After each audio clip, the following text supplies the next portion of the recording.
भाई और बहनों, मातृशक्ति को नमन। चैनल 24 प्लस न्यूज के खास विशेष मनमोहक अच्छा इंसान बनने वाला, अच्छी शिक्षा देने वाला, जागृति लाने वाला, अच्छा समाज बनाने वाला, अच्छा विश्व बनाने वाला कार्यक्रम पुनरुत्थान में आप सभी का हार्दिक स्वागत है, अभिनंदन है, सत्कार है। पुनरुत्थान के माध्यम से कई लोगों के अंदर बड़ा विशेष रूप से जो है परिवर्तन आया है। लोग बदल रहे हैं क्योंकि पुनरुत्थान कार्यक्रम का जो है मुख्य उद्देश्य ये है कि लोगों के दिलों के अंदर परिवर्तन करना, हृदय जीतना। हम प्रतिदिन नए नए विषयों के साथ में प्रवेश होते हैं। आज का हमारा सत्संग का विशेष विषय है भारतीय दर्शनों में आत्म तत्व की अवधारणा। भाई और बहनों, दर्शकगण, श्रोतागण, हमारे सामने दो तरह के जगत है। एक जगत तो है जो हमें दिखाई दे रहा है, बाह्य जगत है। एक जगत है भीतर का जगत है। बाह्य जगत के अंदर हम लोगों से वार्तालाप करते हैं और प्रतिदिन कुछ न कुछ हम कार्य करते रहते हैं, और इसके अंदर ज़्यादा से ज़्यादा पौद्गलिक जगत है। पुद्गलों का हम विनिमय करते हैं, मकान है, वस्तुओं का लेन देन करना होता है और द्रव्य का लेन देन होता है, पैसा कमाना होता है, और ये सारी और हमारे शरीर की रोटी, कपड़ा, मकान, शिक्षा, चिकित्सा, सुविधा, इन चीज़ों को हम प्राप्त करने के लिए पुरुषार्थ करते हैं। ये सारा बाह्य जगत है। और एक जगत होता है भीतर का जगत। भीतर का जगत है वो चेतना का जगत होता है। भीतर का जगत है वो आत्मा का जगत है, और बाह्य का जो जगत है वो पुद्गल का जगत है। दोनों जगत के अंदर आत्मा की साक्षी होना जरूरी है। अगर किसी व्यक्ति के अंदर आत्मा नहीं है, चेतना नहीं है, कॉन्शियसनेस नहीं है, तो वह व्यक्ति जो है वो राम नाम सत्य के दायरे में चला जाता है, यानी वह शव और एक मुर्दे के रूप में हो जाता है। तो इसीलिए दोनों जगत के संतुलन में रहने के लिए, दोनों जगत को जीने के लिए हमें एक ऐसे तत्व की आवश्यकता है जिसको कि आत्म तत्व कहा जाता है। जो लोग आस्तिक हैं, ईश्वर में विश्वास करते हैं, आत्मा में विश्वास करते हैं, कॉन्शियसनेस में विश्वास करते हैं, पुनर्जन्म के अंदर, कर्म के अंदर विश्वास करते हैं, पुण्य पाप में विश्वास करते हैं, वो सभी आत्मा के अंदर विश्वास करते हैं। एक चार्वाक जो है एक ऐसी थ्योरी है जो आत्मा में विश्वास नहीं करता है, वो मात्र भौतिकता के अंदर विश्वास करता है। उनका लक्ष्य है eat, drink and be merry. Charvaka क्या मानता है कि ये सारी सृष्टि है पंचभूतात्मक है, पृथ्वी, जल, अग्नि, वायु और आकाश।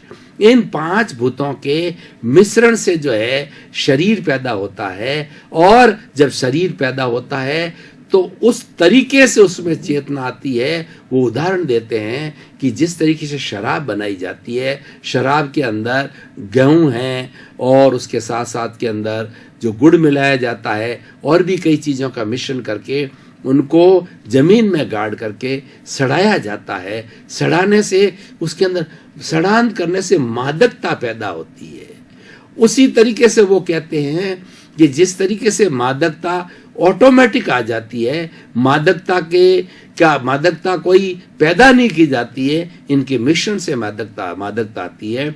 उसी तरह से पृथ्वी, जल, अग्नि, वायु, आकाश से ये शरीर निर्मित होता है तो उसके अंदर स्वतः ही चेतना जागृत हो जाती है। लेकिन जो ही ये शरीर नष्ट होता है, चेतना भी नष्ट हो जाती है। उनके कहने का मतलब ये है कि चेतना जो है नित्य नहीं है ये। लेकिन जो लोग आत्मा में विश्वास करते हैं, ईश्वर में विश्वास करते हैं, कर्म में विश्वास करते हैं, पुनर्जन्म में विश्वास करते हैं, वो लोग कहते हैं कि आत्मा अजर है, अमर है, अविनाशी है। इसका कोई रंग नहीं, रूप नहीं, गंध नहीं, वर्ण नहीं, न जलती है, न मरती है, न कटती है, न किसी को रोकती है, न किसी से रुकती है।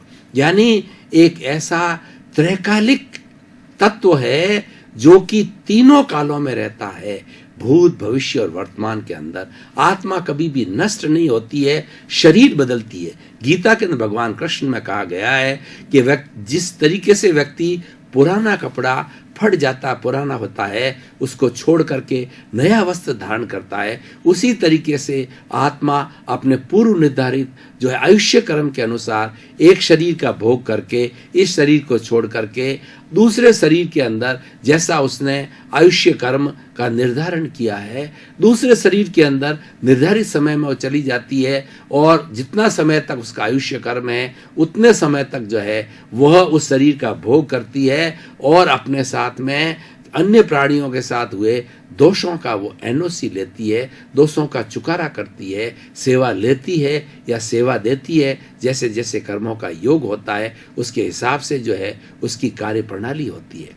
तो हम अब उस तत्व की जो है वह तत्व क्या है, वो जब आत्म तत्व तो हमने कह दिया है, आत्म तत्व के क्या गुण हैं, आत्मा किसे कहते हैं और आत्मा तक पहुंचने का हमारा क्या लक्ष्य है, हम कैसे पहुंच सकते हैं और क्यों पहुंचे आत्म तत्व को, इन सब सारे सत्संग का जो है आज हम चिंतन करेंगे। आत्मा जो है वो असंख्य चेतनामय परमाणुओं के पिंड को आत्मा कहते हैं, यानी आत्मा के अंदर असंख्य चेतनामय जो है परमाणु है, चेतनामय परमाणु, भौतिक नहीं, भौगोलिक नहीं, चेतनामय है। और इसलिए कहा जाता है कि आत्मा अनंत चित्तों वाली है, क्योंकि वो आत्मा जिस शरीर को धारण करती है तो वो हर अवयव को, हर कोशिका को, हर जीवित प्राणी के अंदर कोशिका होती है। ये कहा जाता है where there is a cell there is a life, without the cell there is no life. चाहे पेड़ हो, चाहे पौधा हो, पशु हो, पक्षी हो, जीव हो, जंतु हो, कीड़ा हो, मकोड़ा हो, जो जीवित प्राणी है, लिविंग बीइंग है, वो उसके अंदर हर एक में आत्मा होती है और उस आत्मा की यही परिभाषा है।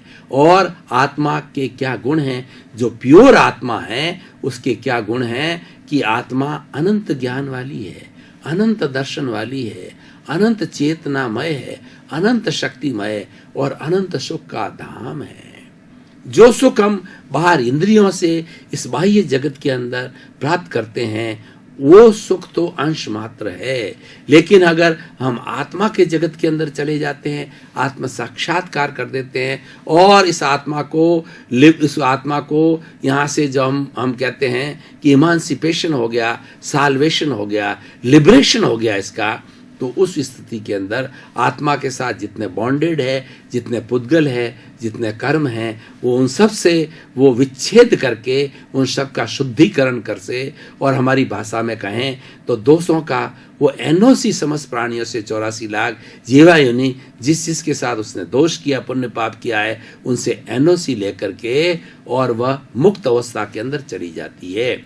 ये तो आत्मा की परिभाषा हो गई है। और आत्मा और जड़ और चेतन, चेतन कभी भी जड़ नहीं होता, जड़ कभी भी चेतन नहीं होता है। और जड़ के क्या गुण होता है, जिसमें वर्ण होता है, गंध होता है, रस होता है और स्पर्श होता है, वह जड़ कहलाता है। और जड़ गलन मिलन धर्मा है, टूटता है, बिखरता है, जुड़ता है। तो ये दोनों शाश्वत सत्य हैं, ये दोनों त्रैकालिक है, जड़ और चेतन, लेकिन इनके गुण अलग अलग है।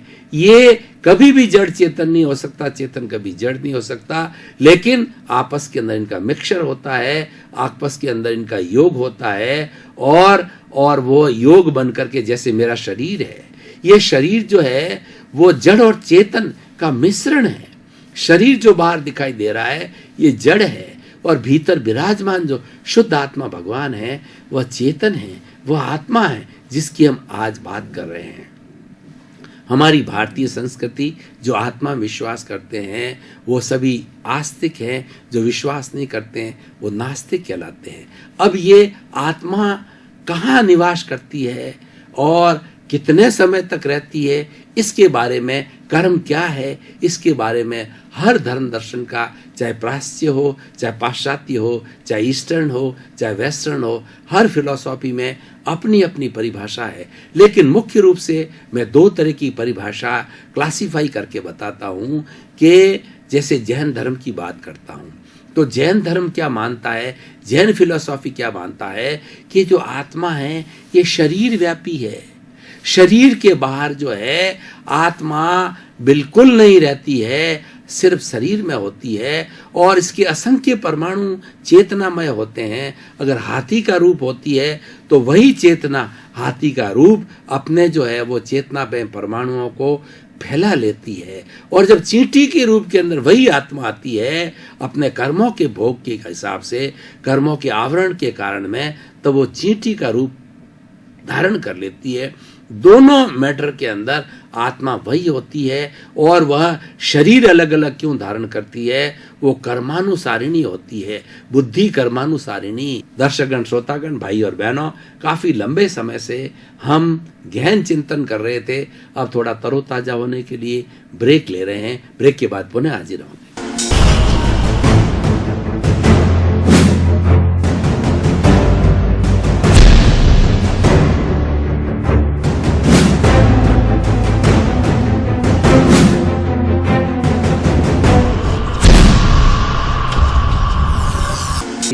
और ब्रेक के बाद में अब ताजगी महसूस कर रहे हैं। पुनः हमारा जो सत्संग का विषय है उसकी विवेचना प्रारंभ कर। ये हमारा शरीर का जो हमारा जो कहते जन्म और मरण होता है वो कर्मों के अनुसार होता है और जन्म मरण ही सबसे बड़ा दुख का कारण है। इस दुख के कारण को समाप्त करने के लिए लिबरेशन चाहता है इंसान, इसीलिए मोक्ष को अंतिम लक्ष्य बता दिया गया। परम सत्य मोक्ष बताया है, परम सत्य बताया गया है सेल्फ रियलाइजेशन। कौन सी सेल्फ? जो कि सब कर्मों से मुक्त हो, शुद्ध हो, और वही शुद्ध आत्मा है, ईश्वर का रूप होती है और वह हर प्राणी के अंदर विराजमान होती है। तो जैन धर्म की मान्यता क्या है कि आत्मा शरीर व्यापी है, और दूसरी कुछ ऐसी परंपराएं हैं जो कहती है कि आत्मा विभु है, यानी वो इस संपूर्ण सृष्टि के अंदर व्याप्त है आत्मा। ये दोनों की अलग अलग फिलॉसफी है, लेकिन चेतना की डेफिनेशन हर एक के अंदर एक आ जाती है। अब देखिए कि विभु जो मानते हैं, जैसे वेदांत है, वेदांत क्या कहता है कि जितने जितने 84 लाख जीवा योनि के प्राणी हैं वो जीव कहलाते हैं, और सारा जो सृष्टि के अंदर ईश्वर है वो ब्रह्म कहलाता है। अहम ब्रह्मास्मि, यानी मैं ब्रह्म हूँ, मुझे ब्रह्म बनना है, ये लक्ष्य है। ब्रह्म का अर्थ यह है कि मोक्ष की प्राप्ति करना और उसका लिबरेशन, इमांसिपेशन और साल्वेशन। जब जीव को, जो जीव के अंदर जो है ब्रह्म का बिंब पड़ता है, ब्रह्म की अनुभूति होती है, वो सेल्फ रियलाइजेशन करता है, तो वह जीव जो है वो ब्रह्म में समाहित हो जाता है और उसकी मुक्ति हो जाती है। जैन दर्शन ये बताता है कि हर आत्मा स्वतंत्र है, वह किसी में समाहित नहीं होती है। हर आत्मा को ईश्वर बनने का, मुक्त होने का अधिकार है, और वो मुक्त हो सकती है। सत प्रयास करे तो हर आत्मा एकेंद्रिय से पंचेंद्रिय तक की हर आत्मा जो है अपने आप को स्वतंत्र कर सकती है। अपने ऊपर जो कषाय का आवरण है, अपने ऊपर जो 8 तरह के कर्मों के पर्दे पड़े हैं, जो अशुद्धि आई हुई है, जो कार्बन शरीर है, जो कषाय है, जो राग द्वेष है, कई इसको पुण्य पाप कहते हैं, कई इसको कर्म कहते हैं, कई इसको उसको कहते हैं कि अदृष्ट कहा जाता है। तो कुछ भी कहो, वह अशुद्धि है जो पुद्गल के रूप में आत्मा के साथ में इकट्ठी हो गई है। इसको अलग करने से दोनों स्वतंत्र हो जाते हैं और आत्मा शुद्ध हो जाती है। मैं भाई और बहनों, दर्शकगण, श्रोतागण, एक उदाहरण के तौर पर बताना चाहता हूँ कि कोलार गोल्ड फैक्ट्री हमारे भारत की सबसे बड़ी गोल्ड की खान है, और उसको मैंने स्वयं में देखा और उसके क्लोज में रहकर उसका निरीक्षण किया। तो जब खान में से जो ओर निकाला जाता, गोल्ड ओर, तो उसके अंदर गोल्ड के ओर के साथ साथ में, टुकड़ों के साथ साथ में मिट्टी होती है, वह भी साथ में आ जाता है। फिर इनको तोड़ा जाता है, रासायनिक क्रिया के द्वारा जो है उस मिट्टी को अलग कर दिया जाता है, और उस सोने को जो है अलग रासायनिक क्रिया करके उसकी प्योर 24 कैरेट का सोना बनाया जाता है, जो कि हमारे जो है आभूषण बनाने के काम में आता है। वह 24 कैरेट के सोने में कोई अशुद्धि नहीं है, ठीक इसी तरीके से, बिल्कुल इसी तरीके से हमारी आत्मा के साथ जो कर्म रज है, जो अशुद्धि, जो मिट्टी है, वो एक कर्म रज है, वो हमारा कर्म है, वो हमारा कर्म शरीर है। वो अनादि अनंत काल से इस आत्मा के साथ उसने जो जो दोष किए हैं, जो जो पुण्य पाप किए हैं, जो जो किसी प्राणी के साथ के अंदर दुर्व्यवहार किया है, उस कारण से ये अशुद्धि इकट्ठी हो जाती है। और ये अशुद्धि जो है वो तप के द्वारा, उसमें तप के 12 भेद आते हैं।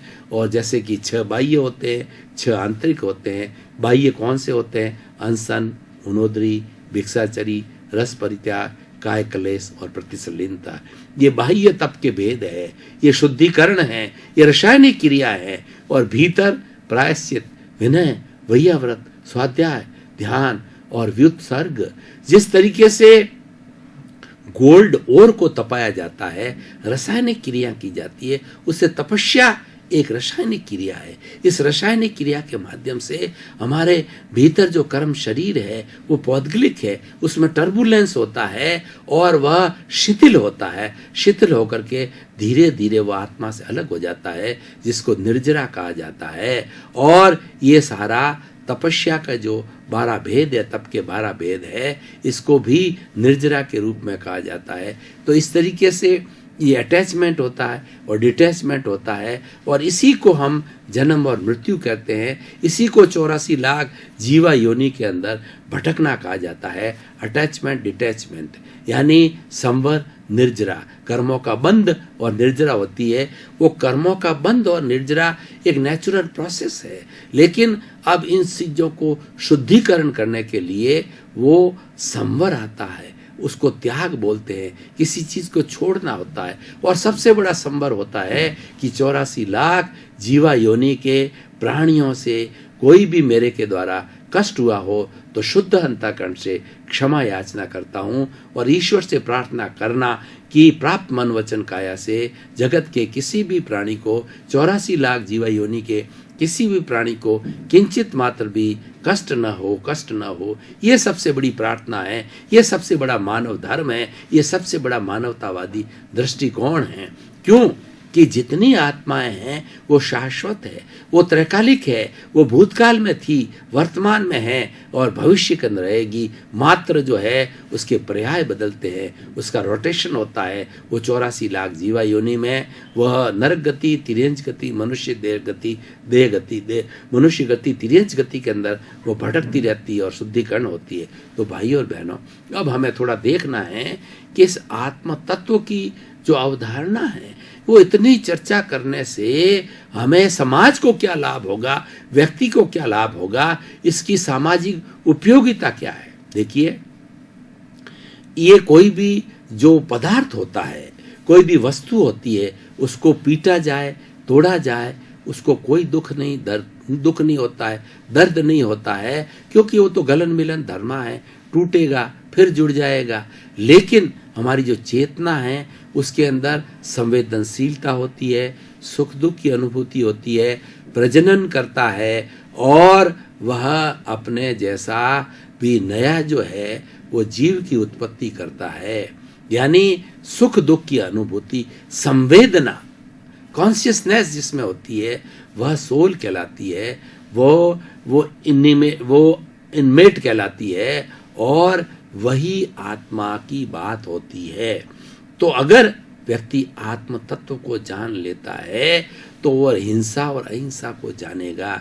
जो आत्मा को जानता है वह हिंसा और अहिंसा को जानेगा। अगर आत्म तत्व को नहीं जानता है तो हिंसा अहिंसा की परिभाषा उसके लिए कोई मायने नहीं रखती है। हम हिंसा अहिंसा की बात करते हैं तो हिंसा क्या कहलाती है? एक तरह तो किसी पदार्थ को जलाना ये हिंसा है, लेकिन मानव को जलाना, मानव को दुख देना, और चराचर जगत के जिसके अंदर आत्मा है, जिसके अंदर चेतना है, उसको मारना, पीटना, काटना, प्रताड़ित करना। जैसे पौधा है, उस पौधे को जड़ से उखाड़ देना, वह उतना ही बराबर है जितना मनुष्य की हत्या कर देना, और उसकी टहनियों को तोड़ना उसके बराबर जैसे हमारे हाथ पैर कोई काट देता है उसी तरीके। लेकिन वो प्रतिक्रिया नहीं करता। वो प्रतिक्रिया कैसे करे कि वो एक इंद्रिय है, खाली उसके स्पर्श इंद्रिय है, खाली उसके छाल आई हुई है और उसके पेड़ पौधे, वो बोलता नहीं है, वो पंचेंद्रिय प्राणी नहीं है, लेकिन उसके दुख दर्द वही होता है जैसा हमारे दुख दर्द होता है। वो सर्दी करता है, गर्मी सहन करता है, तो वो लेकिन अनुभूति सब वही होती है, लेकिन वो एक्सप्रेशन पावर नहीं है, क्योंकि उसके पास मन नहीं है, उसके पास बाकी की 4 इंद्रियां नहीं है।